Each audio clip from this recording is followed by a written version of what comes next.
नमस्कार। ज्योतिष संसार कार्यक्रम में आप सबका मैं पंडित राजन शर्मा हार्दिक अभिनंदन करता हूँ।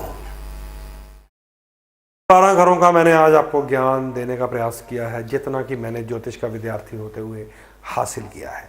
इन 12 घरों में अब ग्रह कोई आ गया तो वो तय कर देगा हमारी किस्मत। यह है किस्मत का पिटारा। 12 घरों में शुभ अशुभ ग्रहों का भ्रमण हमारे किस्मत को, हमारे कर्मों को तय कर देता है। तो ये नोट कर लीजिए, राहु केतु शनि सूर्य और मंगल ये पापी ग्रह होते हैं, ये दुष्टों में माने जाते हैं। सूर्य मंगल को भी इसके बीच में गिना जाता है क्योंकि ये गर्म गोले हैं अग्नि के। राहु केतु शनि सूर्य और मंगल ये पापी ग्रह हैं। और एक बात नोट कर लीजिए, चंद्रमा भी अगर कमजोर अवस्था में हुआ तो सबसे ज्यादा पापी होता है राहु से भी। चंद्रमा भी अगर कमजोर अवस्था में हुआ, कैसे कमजोर होता है ये मैं आपको बताऊंगा कि अमावस्या से 7 दिन पहले और 7 दिन बाद चंद्रमा कमजोर होता है। अमावस्या से 7 दिन पहले और 7 दिन बाद का जन्म है अगर आपका, तो कमजोर चंद्रमा है, वो राहु केतु शनि से भी ज्यादा भयानक दोष लेकर बैठा होता है। बुध शुक्र ये शुभ ग्रह माने गए हैं। बुध शुक्र ये शुभ ग्रह माने गए हैं। सूर्य मंगल ये गर्म ग्रह माने गए हैं। राहु केतु शनि ये दुष्ट ग्रह माने गए हैं। चंद्रमा अपनी डिग्रीज के हिसाब से बली या कमजोर माना गया है। तो सूर्य चंद्र मंगल बृहस्पति भी बुध शुक्र के साथ ही शुभ ग्रह माना गया है। बृहस्पति बुध शुक्र शनि राहु केतु ये 9 ग्रह हैं। 9 ग्रहों में से तो 2 तो हैं छाया ग्रह जिसे राहु केतु कहा जाता है, 7 हैं ये पिंड ग्रह जो दिखाई देने वाले हैं। अब इनकी चाल तय करती है कि कौन से घर में कौन सा ग्रह आ गया, कितनी देर चलेगा, कितनी देर बैठेगा, कौन से ग्रह की हमारे ऊपर दशा अंतरदशा चल रही है, ये हमारी जन्म पत्री तय करती है। अब ग्रहों की दशा अंतरदशा और चाल समझने से पहले एक छोटा सा राज आपके साथ खोल देता हूं। हमारी आयु खंड, हम कितने बरस के हैं ये नोट कर लीजिए। अगर हम 1 से 6 साल के हैं तो हमारे ऊपर शनि देव का प्रभाव रहेगा। अगर शनि अच्छा हुआ तो पहले 6 साल माँ बाप के लिए बहुत बढ़िया होते हैं। अगर शनि खराब हुआ तो पहले 6 साल इंसान बीमार रहता है और माता पिता का बहुत धन का नाश हो जाता है। ये जन्म पत्री में अच्छा या बुरा शनि कैसे होगा ये मैं आपको जब शनि का टॉपिक बोलेंगे तब बताऊंगा। 7 से 12 तक राहु का प्रभाव रहता है, वो भी ठीक इसी प्रकार रहेगा। अच्छा या बुरा है तो वो भी हमें तय कर देगा कि हमारे जीवन में 7 से लेकर 12 साल तक परेशानियां माँ बाप को और हमारी सेहत को, पढ़ाई को झेलनी पड़ सकती हैं। 13 से 15 तक सबसे सेंसिटिव आयु होती है। 13 से 15 तक जिसे बिगड़ने की आयु कहा गया है, इसलिए इसे केतु के प्रभाव में रखा गया है। 13 से 15 तक 16 से 21 तक बृहस्पति है, नोट करते जाइए। 16 से 21 तक बृहस्पति है। 22, 23 और 24वां साल सूर्य और चंद्रमा का है। 25 से 27 तक शुक्र ग्रह को दिया गया है वो वर्ष जब हमारी शादी विवाह, हमारे अंदर काम भावनाएं पैदा हो जाती हैं। 25 से 27 तक 28 से 33 तक मंगल ग्रह की शक्ति काम करती है, जब हमारे अंदर शक्तियां होती हैं, पराक्रम होता है, साहस होता है, कर्म बल हमारे अंदर जाग जाता है, बाजू बल जाग जाता है, उसे 28 से 33 कहा गया है। 34वां और 35वां साल बुध ग्रह का है, जब हम अपनी बुद्धि का प्रयोग करते हैं, अपने लिए फ्यूचर तय करने के लिए इन्वेस्टमेंट्स करते हैं। हमारा बुध अगर अच्छा हुआ तो 34वें 35वें साल में हम खूब तरक्कियां कर जाते हैं, अन्यथा 34वां 35वां साल ही हमें बर्बाद कर देता है। तो 1 से लेकर 35 तक आपने समझ लिया कि पहले शनि, फिर राहु, फिर केतु, फिर बृहस्पति, फिर सूर्य, फिर चंद्रमा, फिर शुक्र, फिर मंगल, फिर बुध तय करते हैं। इसी सीक्वेंस में आगे 36 से 41 शनि, 42 से 47 राहु, 48 से 50 केतु और 51 से 56 बृहस्पति, उसी सीक्वेंस में आगे चलेगा। अगर हमारे पहले 34 सालों में जो जो ग्रह खराब होकर हमारे ऊपर बुरा प्रभाव डालते हैं, वही फिर 36 साल के बाद भी अपना अच्छा या बुरा प्रभाव डालते हैं। तो ये बहुत ही कीमती जानकारी आपके साथ साझी हो गई है। अब 12 घरों का राज खुल गया है, 12 राशियों का आपको पता चल गया है, 9 ग्रहों का पता चल गया है, आपकी आयु कौन सी चल रही है। अगर 28 से 33 चल रही है तो मंगल है, अगर 34-35वां साल चल रहा है तो बुध है, अगर 25 से 27 है तो आपके ऊपर शुक्र चल रहा है, अगर 24वां वर्ष है तो चंद्रमा प्रभाव दे रहा है, अगर 22वां 23वां है तो सूर्य प्रभाव दे रहा है, अगर 7 से 12 में है तो राहु के पंजे में है, अगर 13 से 15 में है तो केतु के पंजे में है, 16 से 21 में तो ज्ञान देने वाला गुरु आपके ऊपर प्रभाव डाल रहा है, पहले 6 साल शनि आपके ऊपर प्रभाव डालता है। ये सारा सिस्टम आप समझ लीजिए। फिर तय करेंगे जन्म पत्री के ये ग्रह, जो इस जन्म पत्री में अब ग्रह डाले जाएंगे कि अगर तो शनि उच्च हुआ, बढ़िया हुआ, तगड़ा हुआ, पहले 6 साल में माता पिता को तरक्की मिलती है, 36 से 41 साल में आदमी राजा बन जाता है अगर शनि बढ़िया हुआ।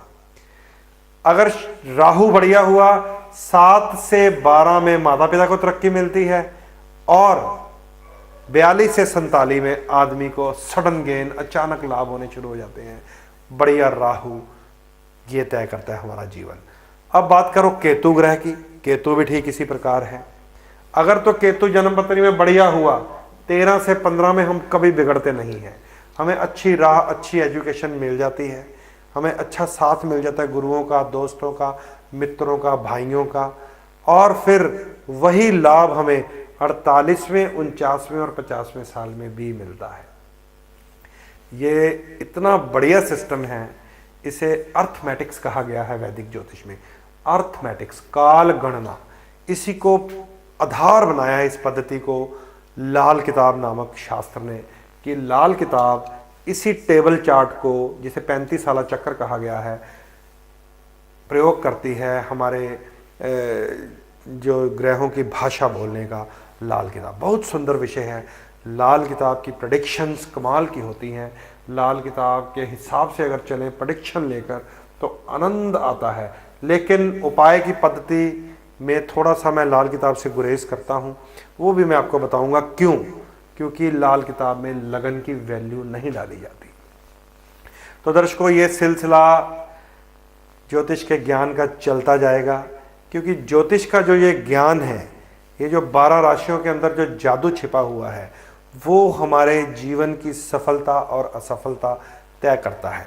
अब इसी 12 राशियों में हमारी विद्या है, हमारी कर्म शक्ति है, हमारी काम शक्ति है, हमारा सुख है, हमारा मातृ सुख है, हमारा वाहन सुख है, हमारा जीवन साथी का पत्नी सुख है, हमारा संतान का सुख है, हमारे खर्चे हैं, हमारे नुकसान हैं, हमें कोर्ट कचहरी तो नहीं जाना पड़ेगा, हमें हॉस्पिटलों में धक्के ऑपरेशनों के लिए तो नहीं खाने पड़ेंगे, हमारी शक्ति, हमारा बल, हमारा प्रभाव, हमारा आचार व्यवहार, धन, ये सब 12 खाने तय करते हैं।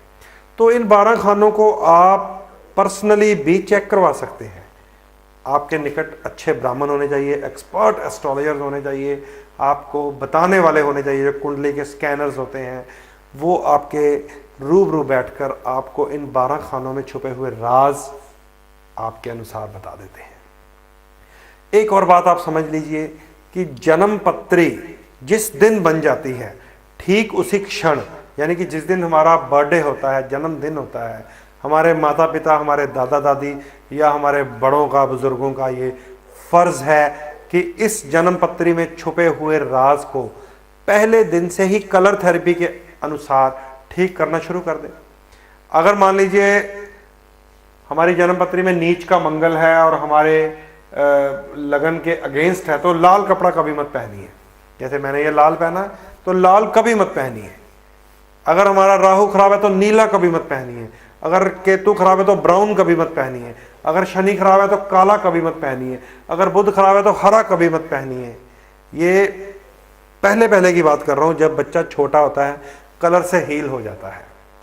जब हम बड़े हो जाते हैं फिर तो हम स्टोन थेरेपी में आ जाते हैं कि हमने जी गुरु को ठीक करने के लिए पुखराज पहन लिया, शनि को ठीक करने के लिए नीलम, बुध को ठीक करने के लिए पन्ना, शुक्र को ठीक करने के लिए हीरा। इस प्रकार सभी ग्रहों के अंग हैं, माणिक, मूंगा, पुखराज, हीरा, पन्ना, नीलम, ये ग्रहों के अंग हैं। ये भी आपके साथ थोड़ा सा आध्यात्मिक बातें भी की जाएंगी, किस प्रकार ग्रहों के ये रूप और अंग उल्का पिंड के रूप में धरती में गिरते हैं और फिर भूमि में समाकर पक जाते हैं, और जब उनका कलर निकलता है तो पता चलता है ये बृहस्पति से गिरी हुई उल्का है, ये शनि से गिरी हुई उल्का है, ये मरकरी से गिरी हुई उल्का है, ये मार्स से गिरी हुई उल्का है। ग्रहों के रतन आज भी इस धरती में हैं, जो असल में ब्रह्मांड में घूमते हुए, आकाश मंडल में घूमते हुए ग्रहों के छोटे छोटे छोटे छोटे पीसीज हैं, टुकड़े हैं। और अगर माहिर आदमी उसे निकाल ले धरती से और उसका प्रभाव अपने शरीर पर दे ले, तो हम उस ग्रहों की रेस के बीच आ जाते हैं जो इस धरती को हीलिंग दे रही है। ये बात मानकर चलिए कि इस धरती के ऊपर एक एक पत्ता अगर हिलता है तो ईश्वर की मर्जी से हिलता है, ग्रहों के नियम अनुसार हिलता है। तो ये ग्रह, ये राशियां, ये नक्षत्र हमारे जीवन यापन करने के नियम हैं, हमारे जीवन चलाने के नियम हैं। तो ये सारा सिस्टम आपको मैंने समझा दिया है 12 घरों के हिसाब से। आप अपनी जन्म पत्री भी दिखा सकते हैं मुझसे मिलकर, आप रूबरू मुझसे अपने भूत भविष्य और वर्तमान जैसा भी जन्म पत्र अलाउ करें, सारी बातों की जानकारी हासिल कर सकते हैं।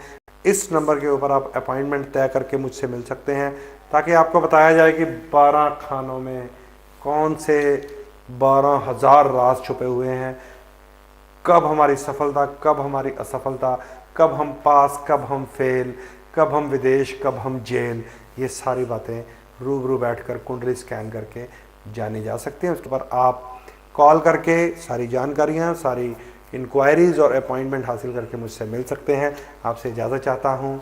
नमस्कार।